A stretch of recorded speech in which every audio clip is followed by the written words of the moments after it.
placer acompañarlos. Bienvenidos a esta nueva temporada de Poder. Comenzamos y agradeciéndoles a ustedes habernos acompañado durante la temporada anterior y en esta. Ahora Al Mayadín y Telesur siguen unidos para contar las realidades de América Latina y del Medio Oriente. Wafa Saraya, bienvenida otra vez a nuestra sede central. Bienvenida. Gracias a ti, Abraham, y un saludo a ti y a todo el público de los canales Telesur y Al Mayadín, especialmente a los espectadores de nuestro programa Poder. ¡Qué increíble es Occidente! Demanda los derechos de libertad de los pueblos y su derecho a la autodeterminación, a pesar de ser el principal violador de estos derechos y apoyar a los violadores de los principios democráticos, los grupos terroristas y las pandillas económicas. Emite eslóganes atractivos y sonoros para atraer a los pueblos. Luego pronto se vuelve en su contra cuando algunas oposiciones no son acordes a sus objetivos, dejando caer todos los principios para favorecer sus propios intereses. La historia no perdona. Hemos visto los genocidios estadounidenses en Irak y en Afganistán, y la tortura de los prisioneros en la prisión de Abu Ghraib, además del apoyo que brindaron las sucesivas administraciones estadounidenses al ocupante israelí, además de protegerlo de cualquier castigo internacional por sus genocidios salvajes contra los palestinos y los árabes, siendo que el modelo latinoamericano opositor a la dependencia derrumbó las aspiraciones estadounidenses de ocupar y saquear las riquezas de Sudamérica. Hoy genera guerras alternativas para fragmentar las sociedades cultural, económica y comunicacionalmente. La posición nacionalista y anticapitalista asumida por varios de nuestros pueblos en América Latina y la profundización de la democracia, más allá de la mera representación política, han conllevado a la intensificación de una confrontación con quienes representan los intereses del capitalismo en el mundo y dentro de cada uno de nuestros países. Paralelamente, la defensa de los recursos naturales y del derecho a ser libres también ha hecho que países del Medio Oriente y África sigan siendo víctimas de agresiones imperiales, en la mayoría de los casos con invasiones y ataques armados. Esas amenazas a gobiernos y pueblos no alineados con las políticas imperiales están aumentando la inestabilidad en todo el planeta. De eso les vamos a hablar hoy en Poder y queremos presentarles a nuestro invitado el día de hoy, Jesús Ernesto Parra. Vamos a contarles quién es. Jesús Ernesto Parra, venezolano, licenciado en Comunicación Social, analista de temas internacionales, director del portal Misión Verdad, asesor del Fondo Chino Venezolano, relator de la Fundación de Periodismo Iberoamericano Gabriel García Márquez.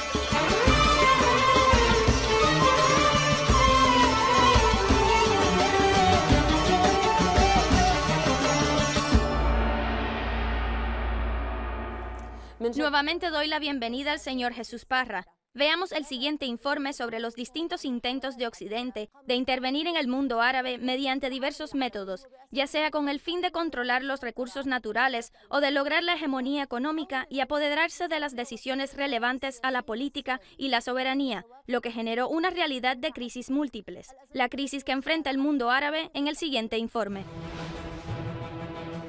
At this hour, American and coalition forces are in the early stages of military operations to disarm Iraq, to free its people, and to defend the world from grave danger.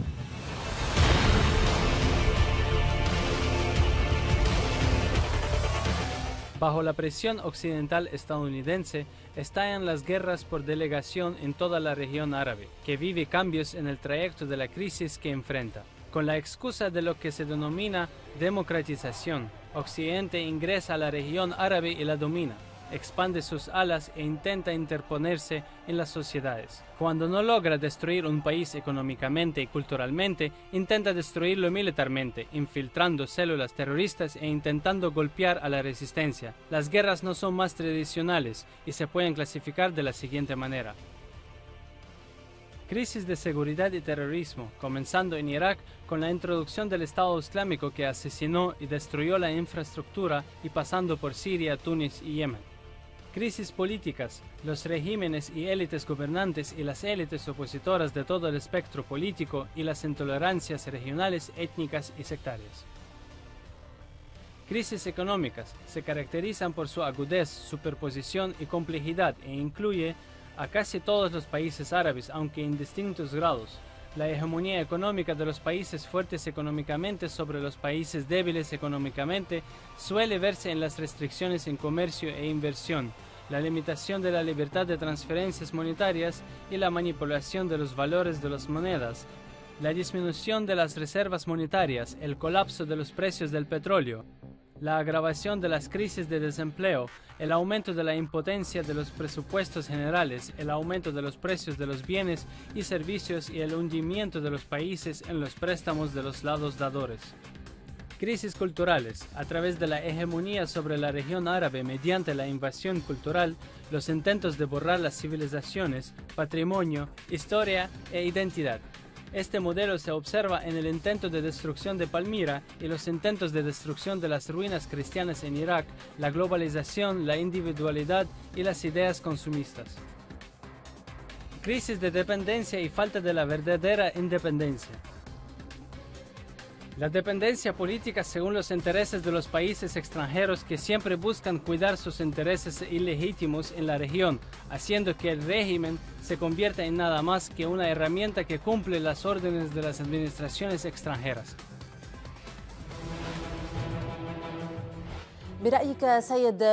En su opinión, señor Parra, ¿cuáles son los factores internos y externos que contribuyeron a estos cambios y a la desestabilización de estos países? ¿Cree que solo podemos partir desde una teoría de conspiración? ¿Por qué siempre nos rendimos ante el hecho de que es una conspiración externa? ¿No juegan un papel también nuestros gobiernos y pueblos al rendirse y negarse al enfrentamiento y adoptar un proyecto político verdadero que genere el crecimiento de los pueblos?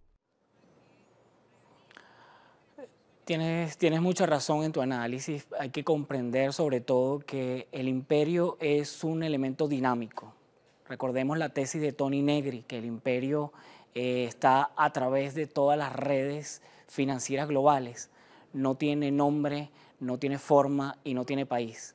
Es la tiranía de los capitales financieros sobre nuestras sociedades. Por eso no solamente está en nuestra forma de vestir, de hablar y de consumir, sino al mismo tiempo está en formas ya de coerción internacional más importante y en amenazas específicas, ya sean militares, económicas y sociales sobre nuestras sociedades. El reto de nuestros gobiernos es la comprensión de este nuevo escenario, que es el escenario que, por cierto, va a marcar este siglo. Salir un poco de la lectura de la Guerra Fría, de cómo interpretamos el tablero entre grupos, un grupo y otro a nivel únicamente territoriales.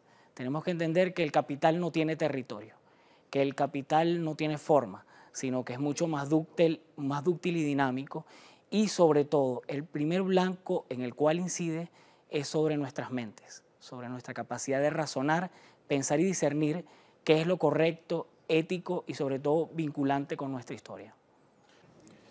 Bueno, vamos ahora a presentarles más información para seguir conversando con nuestro invitado del día de hoy. La amenaza a nuestros pueblos es multimodal y tiene múltiples intereses. ¿Hasta dónde podemos creer que hay una restauración de la derecha en el planeta? ¿Qué pasa con el capitalismo? Vean esto.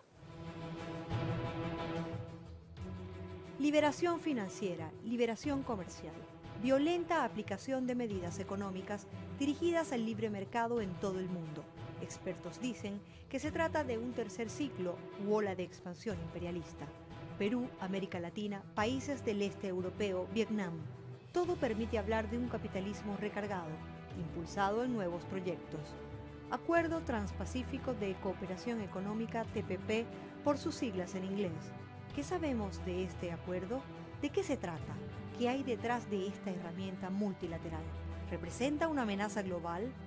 El Tratado de Libre Comercio promovido por Estados Unidos abarca el 40% de la economía mundial, es decir, 11% de la población del planeta. Es el tratado más ambicioso de la historia, según muchos economistas.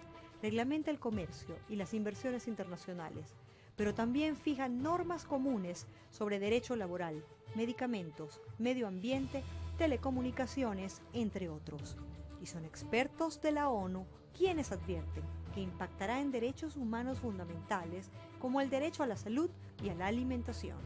El estadounidense Joseph Stiglitz, Premio Nobel de Economía, señala al acuerdo imperial como injerencista, por cuanto se inmiscuye en las reglas internas de los países. Seguimos el análisis con Jesús Ernesto Parra. ¿Se están moviendo las fuerzas en el mundo, en el planeta, en Medio Oriente y en América Latina, a favor de qué lado de la balanza? ¿Se puede hablar de la restauración conservadora? No, fíjate que me gustaría puntualizar sobre la frase que dijiste antes del corte, porque en mi perspectiva la derecha nunca ha retrocedido en Venezuela y en el planeta. Es decir, los capitales internacionales siempre han mantenido el control y la hegemonía no solamente de la producción simbólica que los refrenda ideológicamente, sino al mismo tiempo de la producción y el monopolio de los bienes y servicios y de los capitales financieros.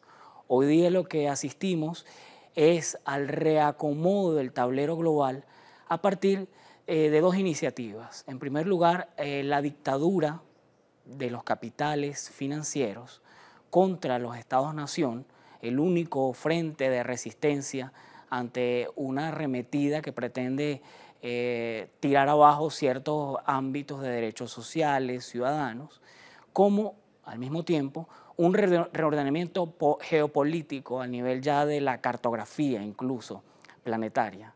Es decir, el conflicto en el Oriente Medio va a resolverse con una nueva correlación de fuerzas, quizá ya representadas no en intereses exógenos, es decir, la presencia de Rusia, China y los Estados Unidos sobre todo, y Gran Bretaña, sino que a lo mejor vamos a asistir en algunos años a un reacomodo con fuerzas internas, es decir, donde factores como Emiratos Árabes, Qatar y Arabia Saudita van a ser contrapeso a la presencia cada vez más fuerte del Irán, y al mismo tiempo eso va a dar paso a los dos grandes frentes que van a definir el reparto planetario de este siglo, que no son nada más y nada menos que el frente ucraniano y digamos, la Europa oriental ante o la inminente fusión entre Europa y Rusia, que son los mercados naturales, o una ruptura casi incluso prebélica de esas relaciones. Y el otro frente es el frente del Mar de China y del monopolio del Pacífico. Hay que entender que quien domine el Pacífico no solamente va a tener bajo sus manos una gran extensión marítima, sino que al mismo tiempo el control entre el comercio de, léase, puertos como Seattle, San Francisco, la misma Puerto Vallarta, el mundo pesquero que es al sur, hacia el sur del Pacífico, es decir, todo eso que tiene que ver con Lima, Valparaíso y todo ese triángulo pacífico, quedaría en manos de quien se quede con ese juego. Señor Parra, compañero Abraham, miremos lo que expresó el investigador en cuestiones regionales, Dr. Talal Atrisi, sobre lo que sucede en nuestros mundos árabes y latinoamericano y sobre los métodos de confrontación.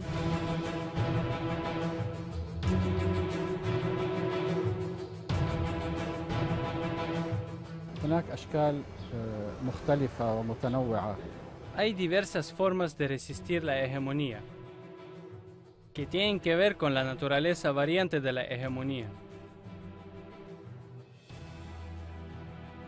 El matiz aparente de esta hegemonía es el matiz militar directo y la intervención directa, pero en realidad esta es solo una parte visible. Pero hay otros matices no menos importantes, que son los intelectuales, psicológicos, culturales y económicos. Los grandes países tiranos y ocupantes suelen recurrir al matiz económico para empobrecer y matar de hambre a los pueblos y hacer que se rindan ante sus políticas o hacer que se manifiesten o se rebelen contra sus gobiernos.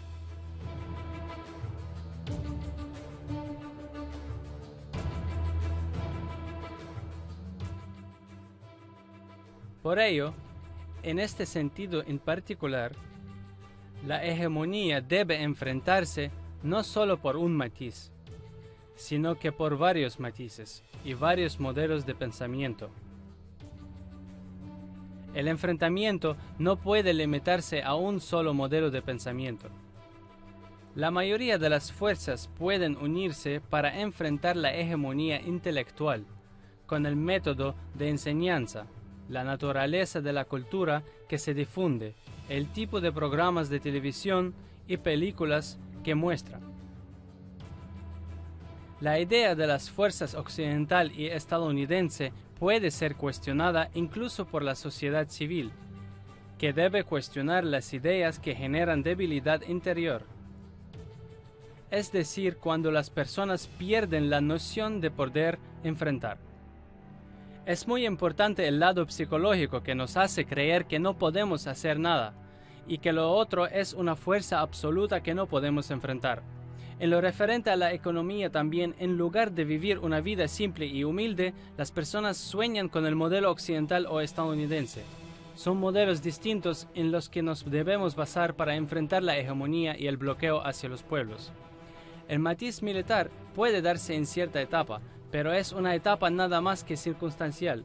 Pero los demás matices de enfrentamiento a la hegemonía se extienden durante largos periodos y participan de ellos la mayoría de las personas y sectores, mientras que del matiz militar participa solo una clase específica.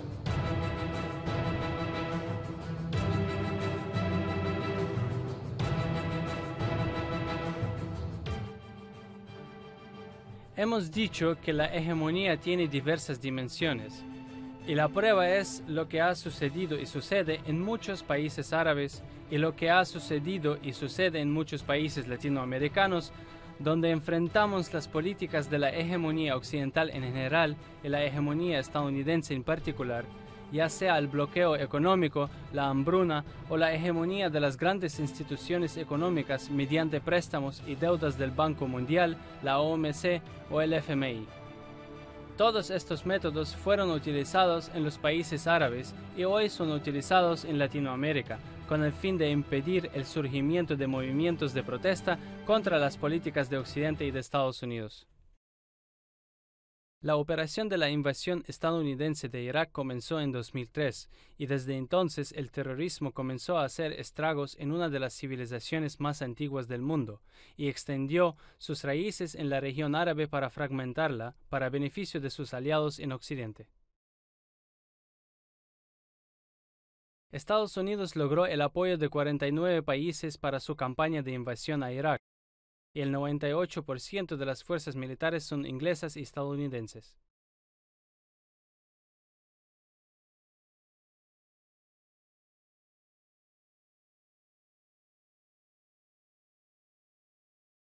El 20 de marzo de 2003, Estados Unidos invadió Irak con la excusa de que poseía armas de destrucción masiva con la participación de 173.000 soldados, entre ellos 150.000 soldados estadounidenses.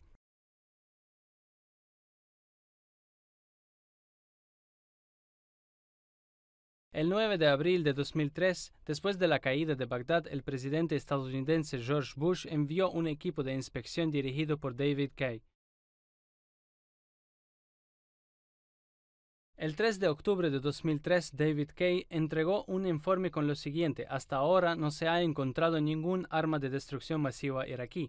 Y en una interrogación del Senado de los Estados Unidos dijo: considero que hemos hecho la situación en Irak más peligrosa de lo que era antes de la guerra. En 2004, después de la invasión estadounidense, Abu Mus'ab al-Zarqawi fundó el grupo de Al-Tawhid y Al-Jihad, que se convirtió en Al-Qaeda en Irak y luego se extendió a Siria llamándose el Estado Islámico. En octubre de 2006, la organización se unió a otras organizaciones y declaró su nuevo nombre, el Estado Islámico de Irak. El día domingo 18 de diciembre de 2011, el último soldado estadounidense abandonó el territorio iraquí, pero este no fue el fin de una de las guerras estadounidenses más polémicas desde la guerra de Vietnam, una guerra que dejó atrás un Irak que vive el impacto de grandes crisis políticas encubiertas como grandes desafíos de seguridad. Desde entonces, Irak vive un aumento de actos de violencia diarios y atentados suicidas y terroristas, y el control del Estado Islámico sobre gran parte del territorio iraquí, además de los delitos que éste comete y los crímenes de lesa humanidad.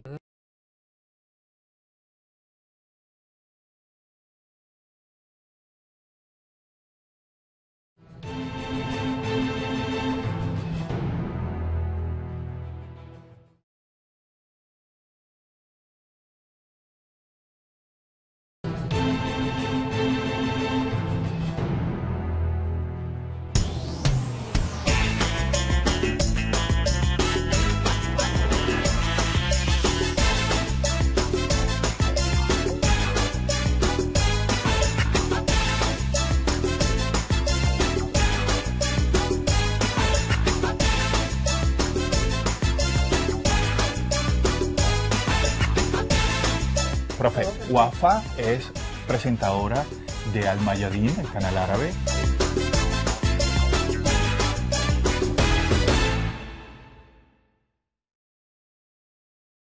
¿Cómo la guerra mediática afecta al presidente Nicolás Maduro?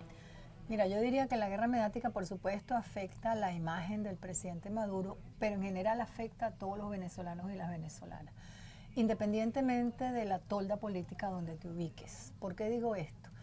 Porque la guerra mediática no es más que parte de lo que es una guerra psicológica que afecta la mente de las personas, donde las armas no son armas físicas, las armas es la palabra, la comunicación, las imágenes, que te van como que trastocando tu imagen del país, tu imagen del gobierno.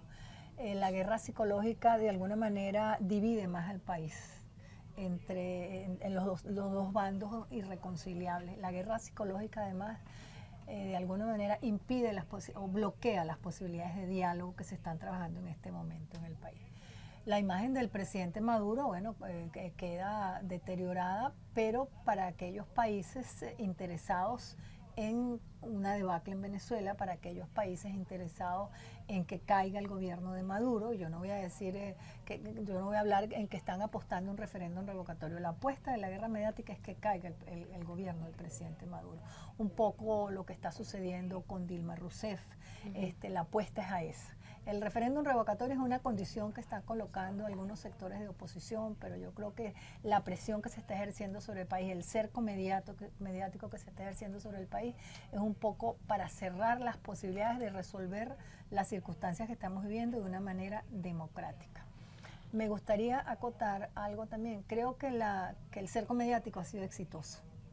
Yo no quiero engañarme, yo no soy una persona que me engaño. El cerco mediático internacional, con sus ramificaciones internas, creo que ha sido exitoso. Cuando digo que ha sido exitoso, me refiero entonces a que la estrategia comunicacional oficial del gobierno no ha logrado permear el cerco mediático, no ha logrado permearlo, no ha logrado colocar la verdad de Venezuela fuera.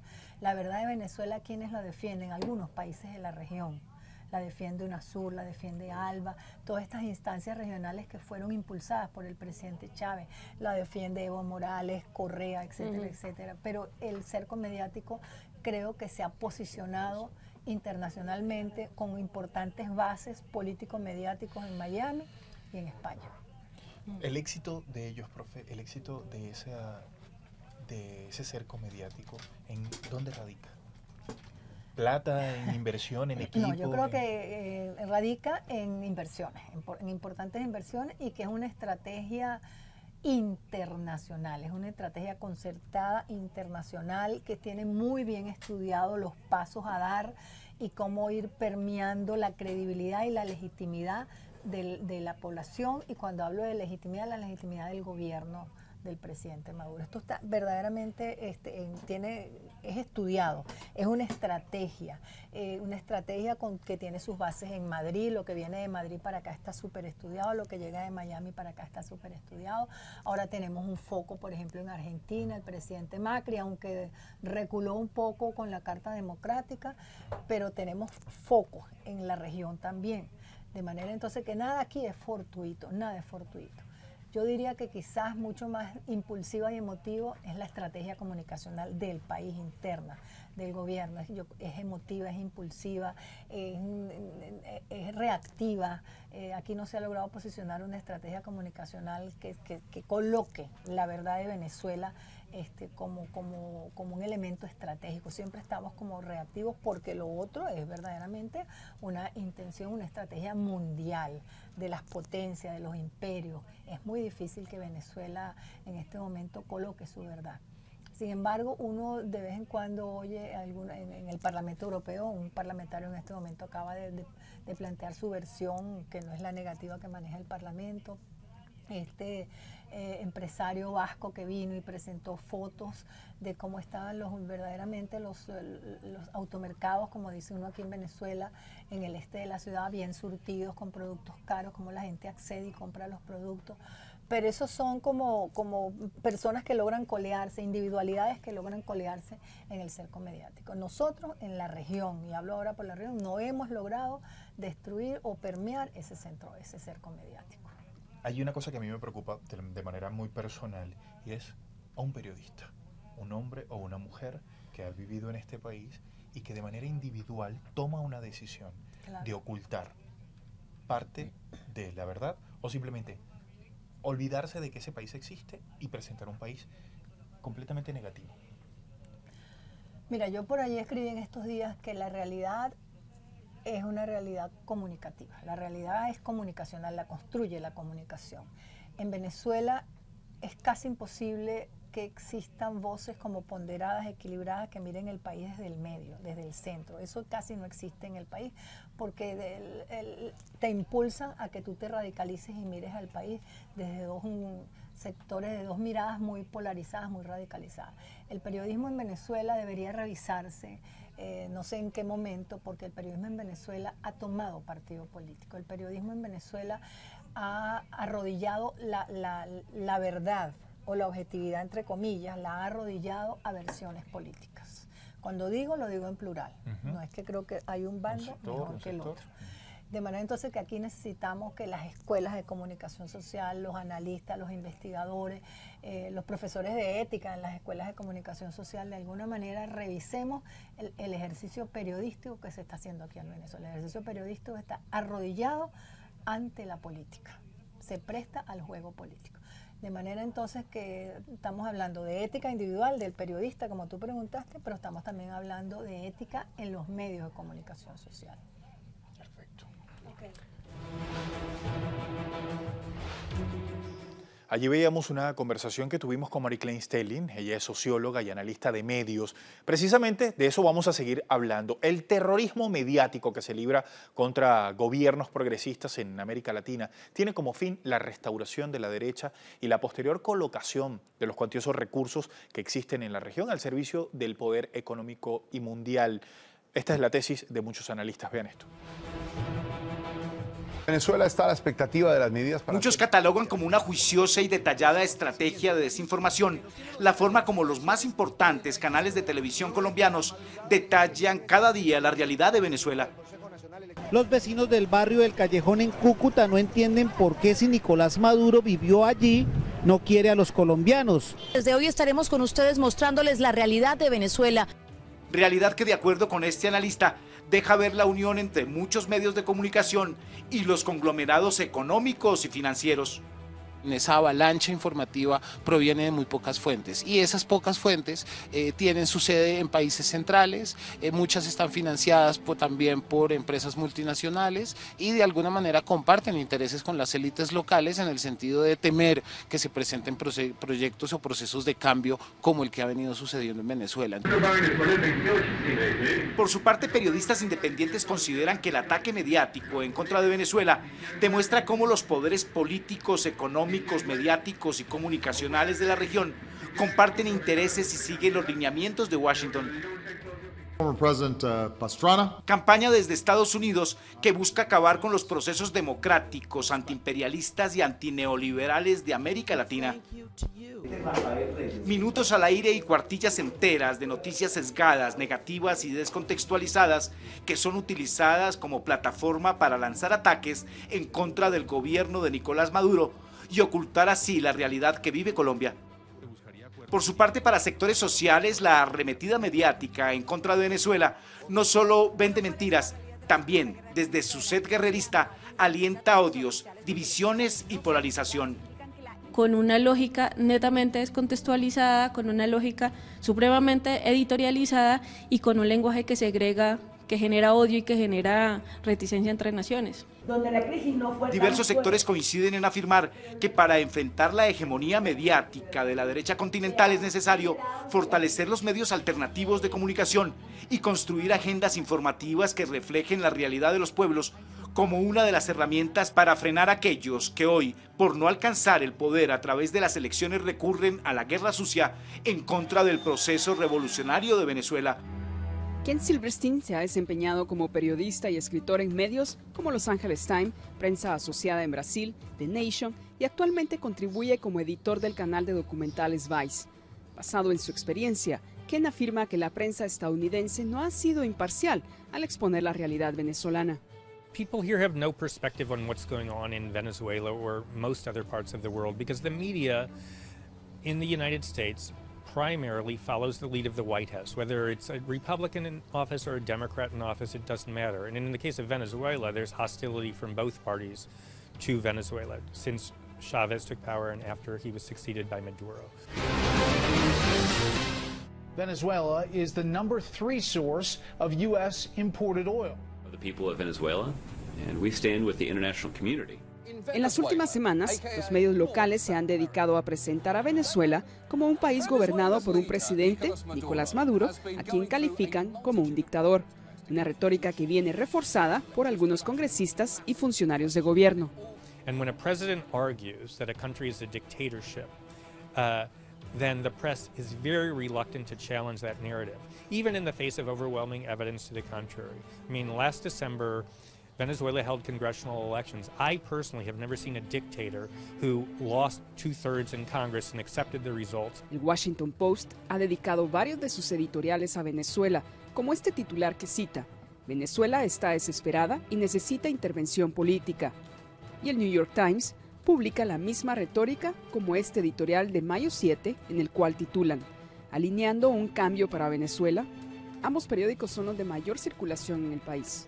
What we're seeing is now a more sophisticated neoliberal, right-wing, anti-democratic motion across Latin America, where through the use of media saturation, the right-wing neoliberalists are making the ordinary people disaffected from the votes that they have made to support progressive governments. Y más allá de lo que los medios de comunicación locales puedan presentar en la pantalla tradicional o medios escritos, en las redes sociales la retórica no es muy distinta e incluso va a un nivel superior de ataque.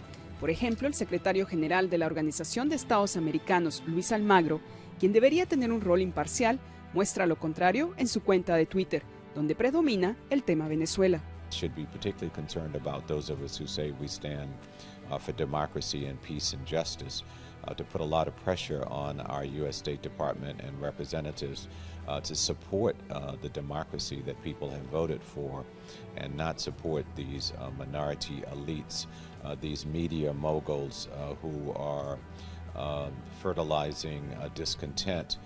De acuerdo al lingüista y politólogo Noam Chomsky, los medios de comunicación masivos actúan como transmisores de mensaje hacia el ciudadano promedio.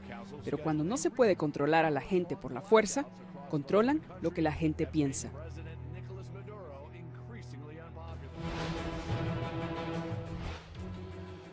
Jesús Ernesto Parra, ¿qué tan responsables son los medios de comunicación y las grandes empresas mediáticas del planeta en la crisis que están viviendo los gobiernos progresistas en este momento? No solo son responsables, sino protagónicos, Abraham. Es decir, no es la primera vez en Venezuela que nos encontramos con que la guerra mediática, el agenciamiento de matrices de ilegitimidad estatal y de caotización de la ciudad hacen mella y generan puntos de masa crítico en nuestra sociedad. Ya en el año 89 hay un precedente durante el llamado Caracazo, donde, por ejemplo, el diario El Nacional ubicaba en un periodo de crisis y de inestabilidad real de la democracia para entonces representativa de los viejos partidos, 40% de su superficie redaccional era acerca de disturbios y 9% de ese espacio de noticias mostraba imágenes de muertos. No es extraño, Abraham, que los medios usen este papel. Hay que recordar que el medio es un refrendador del status quo en el sistema capitalista. O sea, el medio es el aparato mediante el cual la ideología hace ese cemento de la sociedad, como decía Marx, ¿no? Y acá los medios son el elemento conservador dentro del ámbito de lo simbólico, pero que sabes que el hombre, como decía Cassirer, no es homo sapiens, sino homo symbolicus. Es decir, el símbolo no solo lo representa, lo hace actuar, lo hace pensar, lo hace sentir y discernir. Es decir, esos mensajes no únicamente van a defender unas fórmulas de poder, sino que van a hacer a la sociedad actuar en consecuencia a esas formas y hacerlas como propias. Es decir, la resistencia cultural es nuestra, pero también es de ellos. Y ellos tienen, por supuesto, que ese gran aparataje desplegado. Y hoy día, en el terreno venezolano y en el terreno de los, ejercicios progresistas de política en el hemisferio, la arremetida es descollante. El País de España, el ABC, el diario New Herald y Miami Herald desde Miami, el Grupo Semana, El Tiempo de Bogotá, Clarín en la Argentina, despliegan un montón de matrices donde crisis humanitaria, caos, violencia, forman la gran campana del Estado fallido que quiere dar nada más y nada menos que la apertura en el ámbito internacional para la intervención de Venezuela, de países como Bolivia, como Ecuador, que dieron lugar a que en Paraguay hubiera un golpe de Estado y que en Brasil se desempeñara un golpe parlamentario, pero al mismo tiempo caotizan la sociedad, la neurotizan y van a generar un punto de masa crítica que dé lugar a disturbios y a formas de caos mucho más nefastas. Los países árabes han presenciado movimientos de lucha y resistencia ante las invasiones y mandatos de los países colonialistas para mantener su identidad y lograr la independencia. El concepto de los movimientos de liberación nacional se desarrolló con el desarrollo de la lucha de los pueblos en distintas etapas por la independencia. El siguiente informe aclarará los modelos de resistencia en el mundo árabe.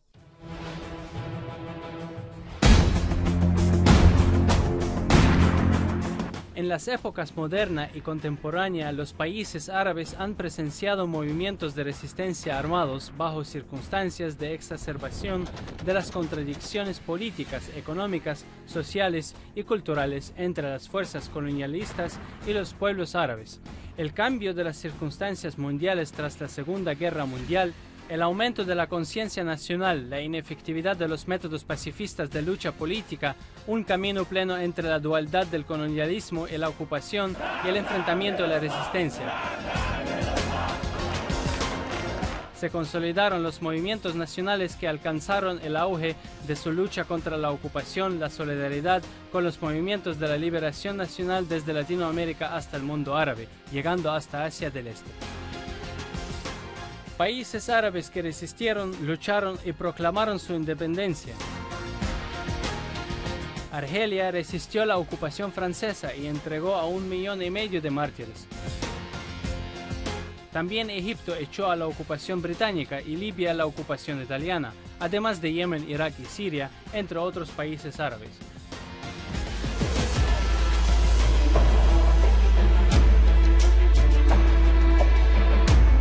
Los pueblos árabes han demostrado su capacidad de negarse al sometimiento y persistieron en la resistencia y el enfrentamiento, desde la resistencia económica y la fortificación de la identidad nacional hasta la lucha con todas las armas a su disposición, y estos modelos se reflejaron en la trayectoria de la resistencia del pueblo palestino y las fuerzas árabes nacionales y patrióticas que aún persisten en combatir la ocupación israelí. La resistencia tras la ocupación estadounidense directa a Irak en 2003. La resistencia libanesa e islámica que logró liberar la tierra y el hombre e impuso reglas en las balanzas del poder. La liberación del año 2000 y la victoria del julio de 2006. El combate al terrorismo y la fragmentación.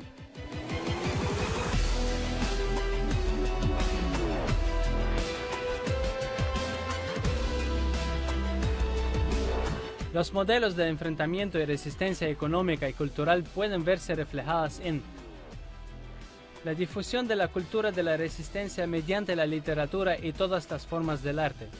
El bloqueo a los bienes estadounidenses e israelíes. Movimientos contra la normalización.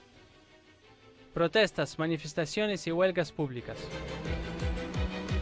Occidente intenta sembrar cizañas sectarias, étnicas y tribales. El impulso a la fragmentación se comprobó con la experiencia y lo que sucede en los países árabes de extensión del terrorismo con el fin de fragmentar los fragmentos desde la inserción de Israel en el corazón del mundo árabe como herramienta funcional de la ocupación occidental.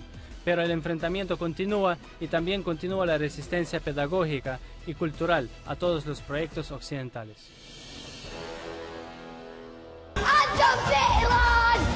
نحن الأقوياء، نحن الأسود، أنتم ذئبان، أنتم لستم إلا احتلال، أنتم دولة احتلال ظالمة فاسقة، لا يوجد في قلوبكم أي ذرة للرحمة، تقتلون الأطفال والنساء وكانوا يحملون صواريخ بالطبع. والله سنحرر فلسطين، والله سنسجد ركعات شكر لله ولكن في المسجد الأقصى إن شاء الله سنحرر فلسطين. Señor Parra, ¿son suficientes estos modelos de resistencia para la confrontación, particularmente con el desarrollo del mundo y las variables a nivel económico, político y hasta culturales? ¿Se puede restablecer la seguridad de enfrentar la hegemonía occidental mediante la unidad del sur? ¿Cuál es el mecanismo indicado? Dependen de la comprensión, en primer lugar, del tablero, que es mucho más largo, en el ámbito del conflicto global que ahora se desempeña.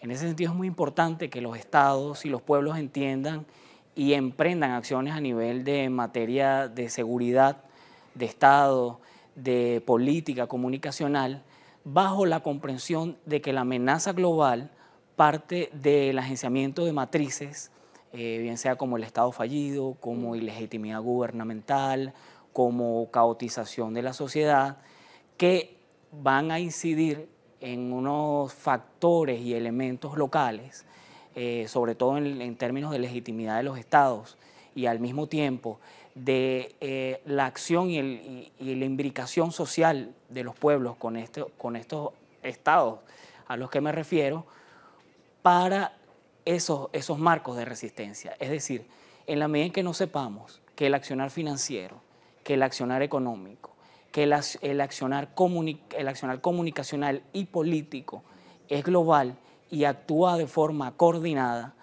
va a ser, créeme, bastante difícil sobreponernos a esta arremetida imperial. Jesús Ernesto Parra ha sido quien nos ha acompañado el día de hoy en este programa. Queremos agradecerle por su tiempo y estar con nosotros aquí en Poder.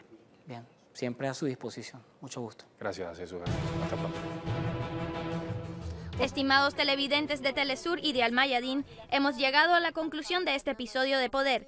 Ante todas estas crisis y reiterados intentos de parte de Occidente de ejercer el control y la hegemonía, además de quienes los apoyan desde adentro, se genera el enfrentamiento estructural en los modelos de lucha y resistencia. Es un enfrentamiento cultural, social y económico, con el fin de generar un proyecto de crecimiento basado en la actuación del ciudadano y la inversión en el hombre, generando una fortaleza y una conciencia que no pueden quebrarse por parte de las nuevas herramientas de la ocupación.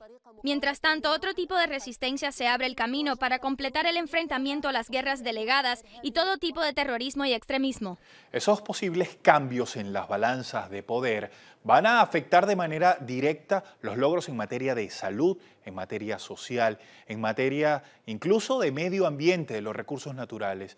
Hay que preguntarse, ¿hasta dónde los pueblos aceptarán ese tipo de imposiciones? Bueno, es una pregunta que dejamos al aire también para ustedes. Gracias a todos por habernos acompañado el día de hoy. Wafa Saraya, gracias por estar aquí en Caracas una vez más. Muchas gracias a ti también, Abraham. Adiós, hasta luego. A ustedes también, gracias. Chao, hasta la próxima. Hasta luego.